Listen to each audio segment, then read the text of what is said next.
Good afternoon, our dear secondary education freshies. So I'm Philip Hernandez, the supervising teacher for English of the College of Education and the Education High School. And I'm here to share with you some details, some things to expect should you decide to take English as your path for specialization. So the career path, no, students may choose the BS Ed English specialization, which will allow you to teach in the secondary and even the primary levels. It provides you the pedagogical and technical skills to teach our global language here and abroad. Personally, I also am a graduate of the college's secondary education major in English program. I finished the degree in 2011. And since then, the degree has allowed me to teach at the secondary level. I handled all the or most of the grade levels in Santa Catalina College in Manila. I also got to teach reading in grade 6 at Santa Catalina College. And of course, here in the University of Santo Tomas, I've had the chance to be a college instructor. Right now, I am the supervising teacher for English. And previously, I was also handling English-related courses in the UST Senior High School.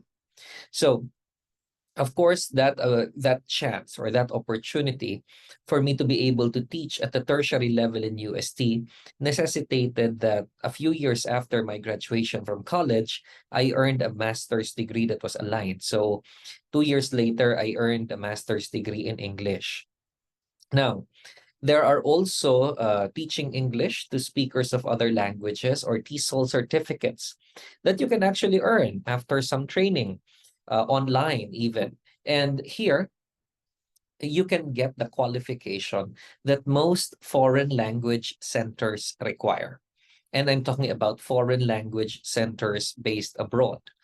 As I would be mentioning later, there will be a lot of opportunities for you to teach English in different countries. But apart from your degrees, which are going to be in English, they would also require TESOL certificates.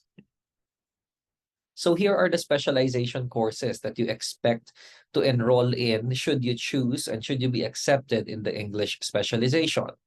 You'll have different genres of literature. First, we segment them according to geography. We have Afro-Asian literature, English and American literature. We also have mythology and folklore, Philippine literature in English, and we also have two courses that segment literature according to the audience. Of course, that's children and adolescent literature. And finally, the ones that talk about time. So you'll have contemporary, popular, and emergent literature.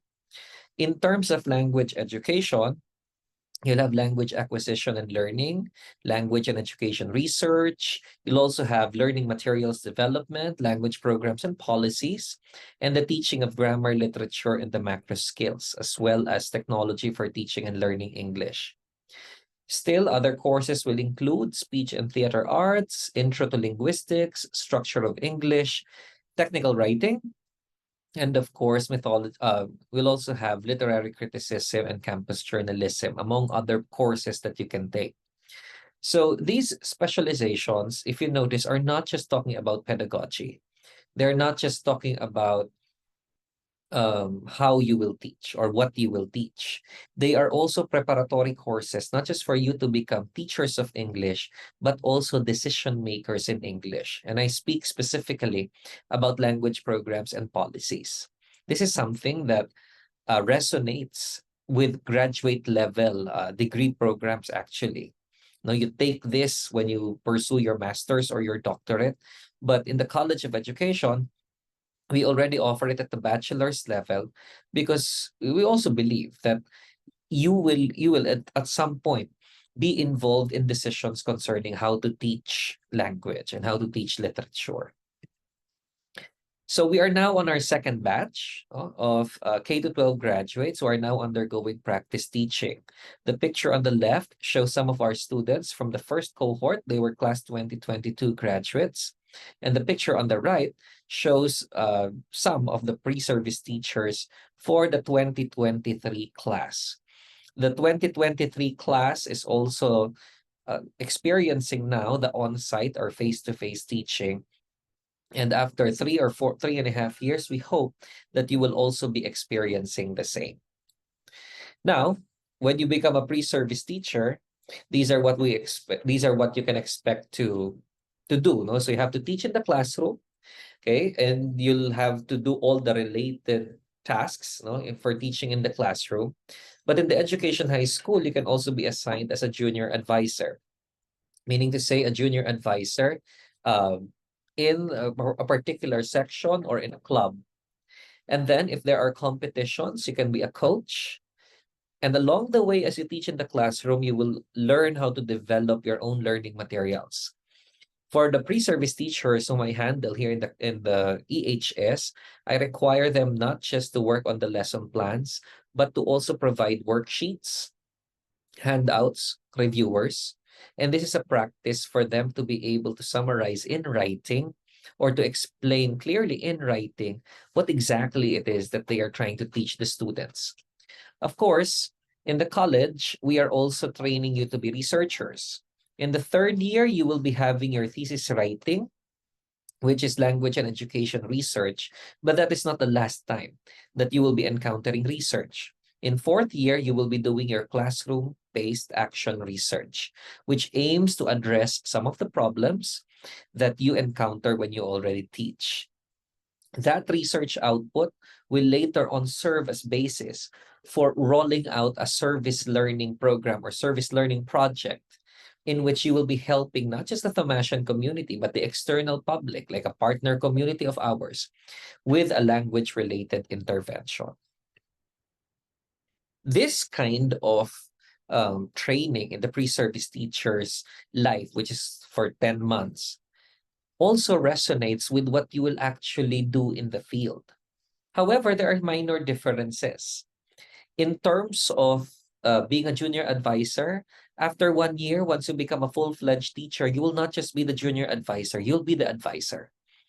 And after advancing further, after acquiring more experience and demonstrating your leadership skills, you can actually become a school official. You'll not just be a coach. Time will come when you will be the resource speaker, training people, no? Training fellow teachers, like what I do right now as part of my extension services. No, I go around the country to train teachers, not just on how to teach English, but also how to be a teacher, no, in the profession. So here's what you can expect. So if you choose to be an English major and you get accepted, then you'll begin taking the major or the specialization courses as early as second term. You'll do this until you reach third year, until after which you'll go to fourth year, and during that time you'll already be having your practice teaching. Practice teaching is also known as teaching internship. After you graduate, you'll be securing your license from the Professional Regulation Commission. And during that time, when you prepare for the licensure exams, some will take their master's degrees as well. Some will also teach. I've seen, like myself and some former students, they do all three things at the same time. They teach, they take their master's, and they prepare for the licensure exams and eventually get their license. After you get the license, which is a basic requirement or a basic milestone, you'll eventually need to decide what to do afterward. Are you going to take your TESOL certificate, or are you going to take your master's and doctorate degrees? You will do research, as I said, you'll be a speaker and do a lot of other tasks that English teachers can do. So where are our graduates now? Well, here are some of the reputable employers that we have. Of course, several of our graduates are already in the Department of Education as public school teachers. Some of them have also diversified, not just in the teaching English, but I have a classmate who teaches not just English, but teaches arts, no, in the special program for the arts, because after taking the English degree, and specifically the speech and stage arts course, now it's called speech and theater arts, That person or that classmate of mine made a career for himself as a thespian. But on the side, no, on the side, he also took he also taught, okay, arts in the public school system. So because of the foundation provided by the English language program, okay, he went into an allied field, which is speech and stage arts. We also have faculty members in St. Teresa's College of QC, in St. Pedro Poveda College, Xavier School, ICA in Green Hills, St. Jude Catholic School. They hired 3 of the 19 pre-service teachers who graduated last year. OB Montessori, Aquinas School in San Juan, and of course, our very own UST is also employing graduates.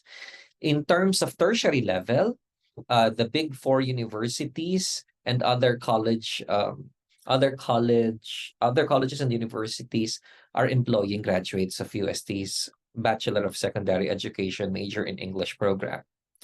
Still, because English is the global language and we are best prepared not to teach it, we have faculty members employed in the United States, in the People's Republic of China, in Japan, Canada, Spain, United Arab Emirates, and the United Kingdom. Recently, we also have one who qualified and is now in Spain as part of the Auxiliadores program, like an assistant language teacher.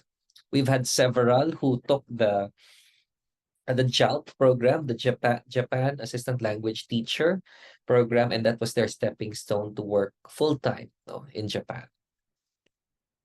So those are the things that you can expect in relation to taking English as a specialization. And I hope that you'll consider it as a field. In terms of employability, in terms of the demand, there will always be a demand for an English teacher, but more so now, especially because our Southeast Asian neighbors, including Cambodia and Vietnam, even East Asian neighbors like South Korea, have been taking more seriously the pivotal role that English plays in the professional and academic settings.